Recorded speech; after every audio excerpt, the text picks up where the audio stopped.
Little birdie, whoa, why do you fly upside down? Hey everyone! Oh my gosh, welcome to Peanut Sketch School. I am so excited because today is the day we finally get to draw Woodstock. This guy is super fun, and in my opinion, he makes the cutest cartoon noises ever invented. Before we get going here, people, you're gonna need a few art supplies you've got laying around your house. First, you're gonna need a sheet of blank paper. Probably got some of those laying around, I hope you do. And second, you're gonna need a pencil, nice and sharp, and I recommend it's a soft lead, with the number 2 on it somewhere. That'll help with making smoother lines. Also, if at any point in time during these videos you get confused, or if you think I'm going just a little bit too fast, you can always pause the video and draw right off the screen, or you can even back it up and watch a step over again to catch up with me. I think that's it. Let's get to cartooning here, people. Pencils up. It's officially cartoon time. All right, bird watchers, it's time to draw Woodstock. Now, normally we start with a circle. Today, we're going to do some real different stuff. Since this guy's so little, I say we draw his whole body. It really shouldn't be that much more difficult than what we've been doing. I'm going to start with an oval. Now, an oval, gang, is a circle that's been squashed. And check this out, I'm going to put it in a little bit of an angle.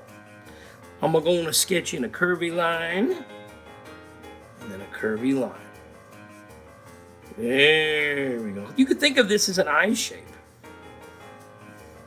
I hope you guys practice your drawing outside of here. Look at things in the real world and see what shapes they're made of. And then add the details on top of them, just like we do with our Peanuts characters. I think you'll be surprised at what you can do. This is going to be his head. Most of this is his beak. Now, underneath here, this is where he's very much like the other Peanuts characters. Little bitty neck. We're gonna draw 2 curvy curves here. Skinny. I got these skinny little necks. And his body, it's so cute. It's a teardrop. Real small. The head is way bigger than the body. Kind of weird. That's the main shapes. Now, when Charles Schulz drew this little guy, I've seen videos of him doing this, he would not draw these under shapes like we did. He was such a master with his pen. He would just build this right out of line work, which is kind of what we're going to try to attempt here next. We're going to build the top of his head, which is just these fuzzy lines that give him this real feathery texture. Starting directly above the neck. Right here. Above your neck, the front of it. I'm going to take a curved line and bring it into this shape. Now get sketchy here. First line you put down here, people, may not be the one you want to keep.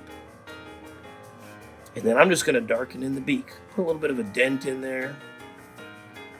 It's kind of an S. Charles Schulz had this very graceful way he drew with the pen. He would construct Charlie Brown's head. He would do the line to the nose, then a line for the back, then a line for the chin. He had these set little curves that he drew in. He was almost doing calligraphy. And you just close off the bottom here. If you get a chance to check out some videos of Charles Schulz drawing, I highly recommend it. He's a master and a continued inspiration in my life. I love his work so much. All right, so we got the fuzzy fuzz on the top here. Now for the back. We're going to start just behind here with another hair. Boink. Little birdie. And then starting here, this is where we show the head's curving back. There's a letter V shape he always draws here. Doink. Doink. See, we're starting to curve that way. They're curving in. Now these lines are going to curve down. And there's 3 of them in between the V and the neck. And they just get a little bit shorter as they go 1, 2, 3. Oh, that's what I'm talking about. Now, we're going to draw him flying. You could draw him standing if you want. I'm going to bend his legs here. But if you wanted him standing, just draw the legs straight. I'm going to kick him back a little bit.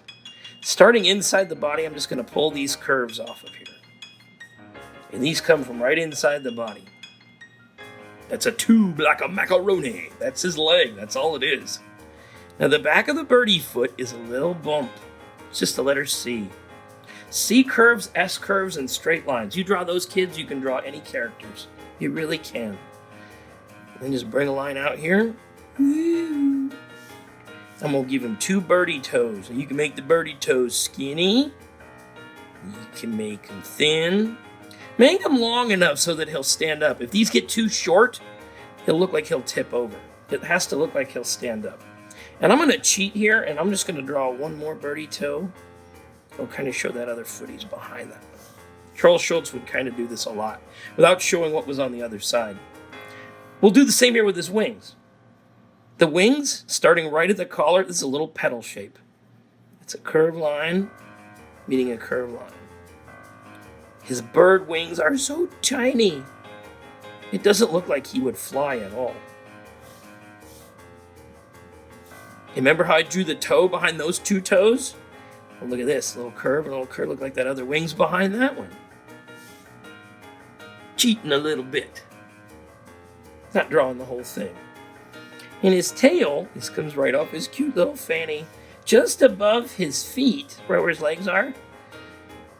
This is the way I like to do it. I put a curve out here. I always think the way he draws the tail, it looks kind of like a flag. It's just a curve going out to it, and then match it up. Think of it as a little flag attached to his rope.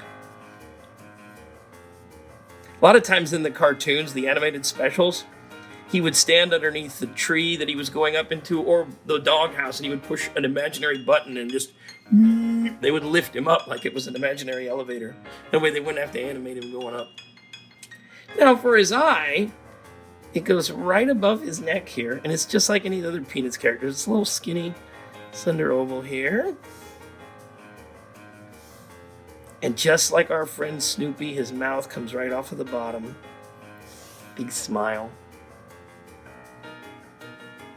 And another little, this is a comic trope. A trope is something that is done frequently enough that it becomes part of something, like a comic trope.